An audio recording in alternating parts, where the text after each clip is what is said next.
નમસ્કાર વિદ્યાર્થી મિત્રો, હું છું આર એમ પટેલ અને તમે જોઈ રહ્યા છો ક્લેવર એકેડેમી યુટ્યુબ ચેનલ। તો આજના વિડીયોની અંદર આજે આપણે જોવાના છીએ ધોરણ 12 વિષય સ્ટેટ મોસ્ટ આઈએમપી થિયરી સાથે દાખલા જોવાના છીએ 22/8/2024 રોજ તમારી એકમ કસોટી લેવાની છે। એની અંદર આ વિડીયો તમને ખૂબ જ હેલ્પફુલ રહેવાનો છે, જેથી વિડીયોને એન્ડ સુધી જોતા રહેજો। તો ચલો વિદ્યાર્થી મિત્રો, તમારો ટાઈમ વેસ્ટ ન કરતા વિડીયોની શરૂઆત કરીએ।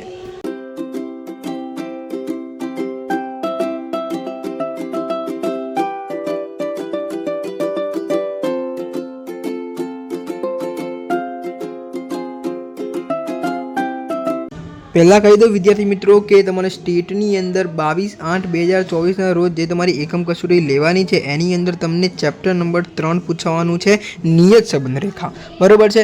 આ ચેપ્ટરમાંથી પહેલાં તમારે સેક્શન નંબર એ જે સ્વાધ્યાયના આવે એ તૈયાર કરવાના રહેશે અને સેક્શન નંબર બી સ્વાધ્યાયના કરવાના રહેશે। બીજું બધું વિદ્યાર્થી મિત્રો હું તમને બતાવી દઉં છું, જે મોસ્ટ આઈએમપી છે, થિયરી જોઈ લો, દાખલા જોઈ લો, બધું બતાવી દઉં છું, CDEF। બરાબર, તો જોઈ લઈએ વિદ્યાર્થી મિત્રો। પહેલાં આપણે સેક્શન સીથી સ્ટાર્ટ કરીશું। તમને ખબર જ છે સેક્શન નંબર સી, એટલે એ દાખલા 2 ગુના રહેશે। બરાબર છે, તો જોઈ લઈએ। પહેલાં આપણે ચેપ્ટર નંબર 3 ઉપર જોઈશું, એટલે કે ચેપ્ટર નંબર 3ના જે દાખલા હશે એ જ જોઈશું। બરાબર, કારણ કે આપણે ચેપ્ટર નંબર 3થી મતલબ છે, ચેપ્ટર નંબર 2થી મતલબ છે નહીં। ચેપ્ટર નંબર 2ના દાખલા આપણે આગળ જોઈ ગયા હતા, એટલે ચેપ્ટર નંબર 3ની અંદર ચેપ્ટર 3 જે તમારે એકમ કસોટીમાં જે પૂછવાનું છે એ ચેપ્ટરની આપણે વેલ્યુ ગણીશું। બરાબર છે, તો આ 5, 6, 7, 8 છે એ તમે મોસ્ટ આઈએમપી ગણી લો।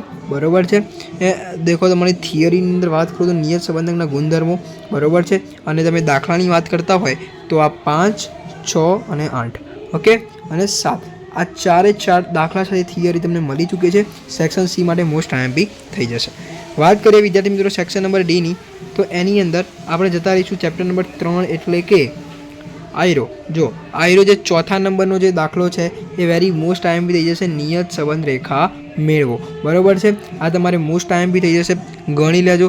હું તમને એવા મોસ્ટ આઈએમપી દાખલા આપીશ જેમાં બધી રીતો આવરી લેવાતી હોય, એટલે બધી રીતો તમને સમજણ પડે, કોઈ પણ રીત પૂછે તમને મૂંઝાઈ ન શકો।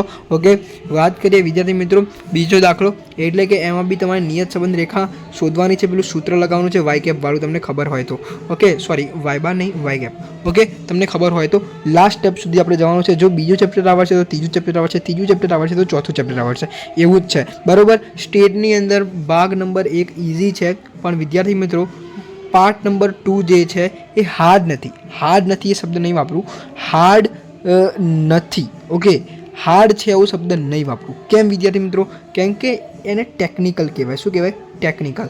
થોડું બુદ્ધિ દ્વારા તો આવડી જાય પાર્ટ 2, ઓકે, પ્રેક્ટિસ કરો, બુદ્ધિ દ્વારા તો આવડી જાય ડેફિનેટલી। ઓકે, જોઈ લઈએ વિદ્યાર્થી મિત્રો બીજું, આપણો એક બીજો છે વાયની એક્સ પરની નિયત સંબંધ રેખા, આ બી ચેપ્ટર નંબર 3નો છે, મોસ્ટ આઈએમપી છે, તૈયાર કરી દેજો। ઓકે, હવે વિદ્યાર્થી મિત્રો આપણે વાત કરીશું section number E. Section number ઈની અંદરથી આપણે પહેલો છે આયરો એક્સ નિયત સંબંધ રેખા મેળવો આયરો। બરાબર, આ મોસ્ટ આઈએમપી થઈ જશે, સ્ક્રીનશોટ લઈ લેજો, કાં તો ચોપડીની અંદર ટીક આઉટ કરી દેજો। વાત કરીએ વિદ્યાર્થી મિત્રો આપણો પાંચમો દાખલો, એ બી તમારો મોસ્ટ આઈએમપી થઈ જશે, નિયત સંબંધ રેખા મેળવો। બરાબર છે, હવે આપણે જોઈ લઈએ છઠ્ઠો દાખલો બી મોસ્ટ આઈએમપી થઈ જશે, એમાં બી નિયત સંબંધ રેખા જ મેળવવાની છે।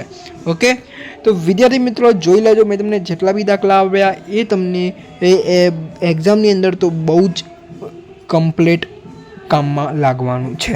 ઓકે વિદ્યાર્થી મિત્રો, વિડીયો તમને સારા લાગતા હોય લાઇક કરતા રહો, તમારા સ્કૂલના ટ્યુશનના ગ્રુપમાં શેર કરતા રહો। મળીશું વિદ્યાર્થી મિત્રો એક નવા વિડીયો સાથે નેક્સ્ટ વિડીયોમાં, ત્યાં સુધી good bye, take care, all the best.